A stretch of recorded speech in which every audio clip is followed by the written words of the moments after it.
রূপা তার মাকে বলে, আমরা কি কাকিয়ার জন্য কিছু করতে পারি না? তখন দীপা বলে, আমরা কিছু করলে সেটাও আর নিজের করা হবে না, তবুও আমি চেষ্টা করছি। এদিকে জয় উর্মির চোখে জল দেখতে পারে। তখন উর্মি বলে, চলো না, আমরা অনেক দূরে চলে যাই, যেখানে আমাদেরকে কারোর উপর ডিপেন্ড করতে হবে না। অন্যদিকে পুলিশের গাড়ি পাঞ্চার হয়ে যায়, আর সেই সুযোগে কুমার পালিয়ে যায়। সকালবেলা দীপা রান্নাঘরে রান্না করছে। সেই সময় সাক্ষ্যদীপ এসে বলে, আমি ওনাকে সমস্ত কিছু বুঝিয়ে দায়িত্ব থেকে মুক্ত হতে চাই। তখনই সূর্য বলে, ঠিক আছে দীপা, তুমি আজকেও যাও, সংসারটা আমি সামলে নেব। সেই সময় উর্মি আর জয় সুটকেস নিয়ে দাঁড়ায় আর বলে যে, আমরা এই বাড়িতে থাকতে পারবো না। দীপ উর্মির সঙ্গে যেতে চায় না। সেই সময় উর্মি মাথা গরম করে দীপকে থাপ্পড় মারতে আসে। দীপ জিজ্ঞেস করে, কি হয়েছে তোদের? তখনই উর্মি বলে, আমি এখানে থাকতে পারবো না, আমার দম বন্ধ হয়ে আসছে।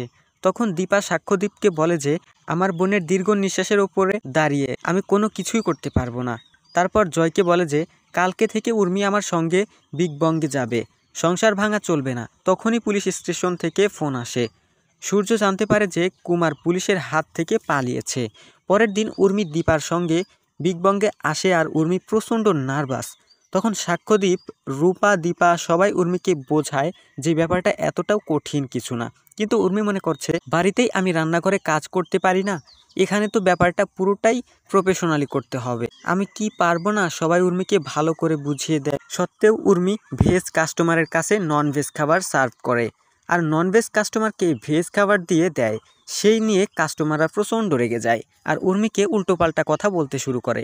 উর্মি হাত জোর করে ক্ষমাও চায় তাদের কাছে, কিন্তু কাস্টমার বলে, আমার ছেলে তো ননভেজ খাবার ছুঁয়ে দিয়েছে, তাহলে আমরা তো পাপী হয়ে গেলাম। সেই মহিলা মাথা গরম করে উর্মির গায়ে হাত তুলতে যাবে, তখনই দীপা তার হাতটা আটকে দেয়। আমরা এখানে কেউ কিন্তু চাকর নই। সেই মহিলা উর্মিকে কথা শোনায়, বলে, শুধু সুন্দর হলেই কিন্তু হয় না, রান্নাঘরে যখন কাজ করি তখন আমাকে বার করে দিস, আর এখানে রান্না করার জন্য আমাকে এনেছিস। তুই আসলে প্রমাণ করতে চেয়েছিলি যে আমি কোনো কাজ করতে পারি না।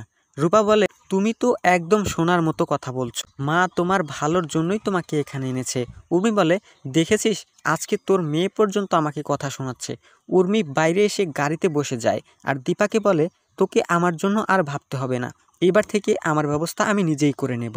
বন্ধুরা, এই ছিল আজকের ভিডিওটা কেমন লাগলো কমেন্ট করে অবশ্যই জানাবে। অনুরাগের সোয়াব পর্বগুলো ভালো লাগলে ভিডিওতে একটা লাইক করে দিবে, চ্যানেলে নতুন আসলে সাবস্ক্রাইব করে পাশে থাকবে।